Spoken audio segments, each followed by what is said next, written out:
No one else should be told. Go home and die. Mother with pancreatic cancer meets lawmakers on Capitol Hill with desperate plea for more funding of the "silent killer no one else should be told. Go home and die." Mother with pancreatic cancer meets lawmakers on Capitol Hill with desperate plea for more funding of the "silent killer." Camille Moses has a message for oncologists, statistics, and pancreatic cancer. I'm not going home to die.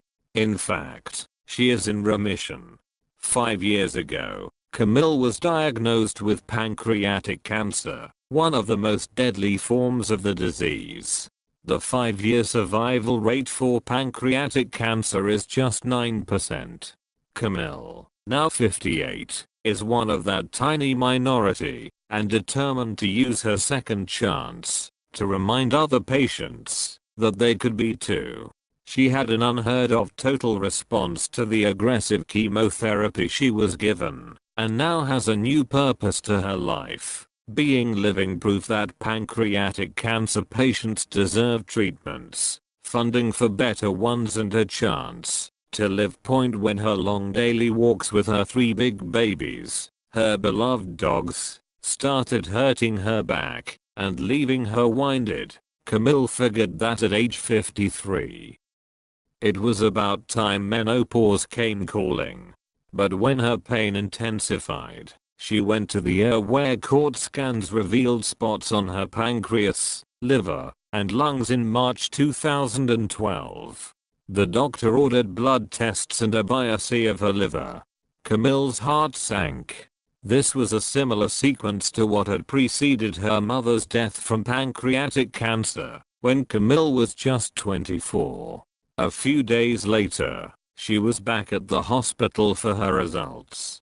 Her diagnosis was the same one that had been the death of her mother, stage 4 pancreatic cancer.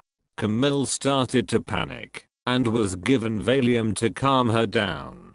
When she came to, an oncologist walked briskly, unceremoniously into her room. When I woke up, I knew I was in trouble. Once a staff oncologist came in, I asked him what that next step was, she recalls. He said, "There's no hope for you. You'll be gone by November." My first thought then was Christmas. I thought, I'm not going to be here for Christmas. It was devastating. And then he just left me with that news. Pancreatic cancer strikes 55,000 people a year and 44,000 of them will not survive. Camille was, of course, convinced she was going to die. But her boyfriend of 17 years, Peter Catallo, daughter Jessie, and her friends were not going to let her go so easily. They convinced her to get a second opinion. When she drove from her home in Hollywood, Florida, for a consultation at the University of Miami's Sylvester Comprehensive Cancer Center, Camille was paralyzed by anxiety. Coming into that building was petrifying. I couldn't walk to the appointment. I was wheeled in, having been told I was going to die, and having never heard of anyone surviving it. When she did make it into the exam room, she met Dr. Ko Maximum Rocha Lima and his nurses, Jessica and Terry. Once they walked into that room, I felt immediately like I knew I was in the right place, Camille says.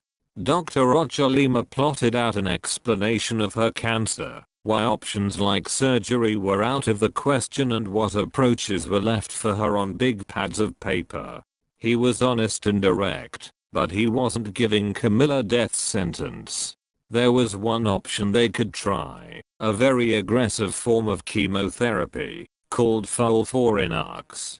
FOLFIRINOX is a combination of 5 chemo drugs, given to patients like Camille who have pancreatic cancer, that has spread to other nearby parts of the body. She started treatment immediately. Over the course of 17 months she was to receive 34 rounds of the potent drug. When I went on it, no one really knew what was going to happen. But in the first 3 months I was really lucky. We started seeing shrinkage, Camille says.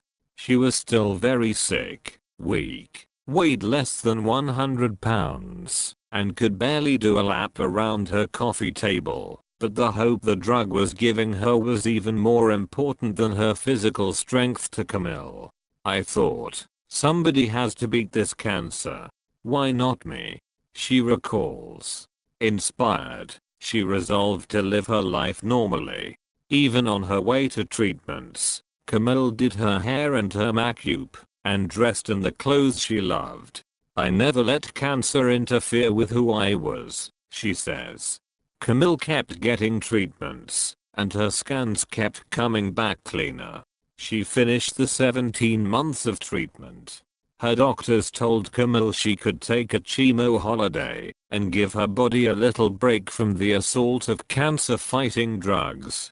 That was July 2013. Almost 5 years later, Camille is still on holiday and still cancer-free. She no longer even takes pain medication basically. The fact that I'm alive is a miracle, and I'm hoping that, because I'm not on chemo, I can be the voice for someone who is sitting in that chemo chair, or has passed away, Camille says. I'm here, and that's my new purpose. Since going into remission, Camille has gotten her purple belt in Brazilian Jiu-Jitsu, gone back to riding her bike, walking her beloved dogs, and has become a tireless advocate for pancreatic cancer research. It's so important to get research on why treatment worked on me and why it doesn't work for everyone, she says. Currently, only 1% of national cancer research funding is allocated to pancreatic cancer research. This week, she attended a National Advocacy Day in Washington, D.C., where she spoke with politicians and met 150 pancreatic cancer survivors. Pancreatic is the cancer that's been left behind, the bad horrible cancer that killed my mom in 1984. The stats have not changed much since then, she says. Camille says that people still treat the diagnosis like a guarantee of death. They make this face and I would say, don't go to my funeral before I'm there. Everyone assumes you will die, and that's why advocacy is so important, she says. I just don't want people to have a cancer and be told, go home and die, she says. Share or comment on this article. Mother with pancreatic cancer meets lawmakers on Capitol Hill with plea for more research funding.